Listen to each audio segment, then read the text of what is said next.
கோயம்புத்தூர் போகுது மாப்பிள்ள. எனக்கு ரொம்ப நாளாக ஒரு டவுட்ரா. என்ன டவுட்டு? சென்னையிலேருந்து கோயம்புத்தூர் வரைக்கும் ட்ரெயின் போகுது, ஆ திரும்பி எப்படி வருது? அதுவா, அங்கே ஒரு சிக்னல் இருக்குண்டா, அதில் யூட்டன் போட்டு வந்துடுவாங்க. ஏது இவ்வளோ பெரிய ட்ரெயின் வந்து யூட்டன் போட்டுன்னு வருதா? ஆமாண்டா. டேய் தெரிலன்னு சொல்கிறேன். சரிப்பா, எனக்கு தெரியல, நீ சொல்லு. அதோ அங்கே ஒருத்தர் நிற்கிறார் பற்றியா, பச்சடி காமிச்சினே. ஆமாம். அவர் அங்கேருந்து வரலாவான்னு ரிவேஸ் பார்ப்பாரு. எது கோயம்புத்தூர்லேருந்து சென்னை வரைக்கும் வரலாவான்னு சொல்லுப்பாங்களா? என்னடா பேசுகிற மாப்பிள? சொல்லு மாப்பிள்ள.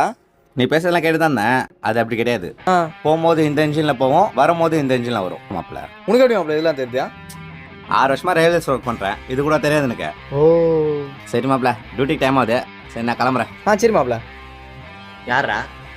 ஃப்ரெண்டு தான், அப்போயே நல்லா படிப்பான். எக்ஸாம் எழுதி ரயில்வேஸில் வேலை வாங்கிட்டு இருக்கிறான் போல. ஆனால் நான் வேலை செய்கிறேன்னு கேட்க மாந்துட்டேன்.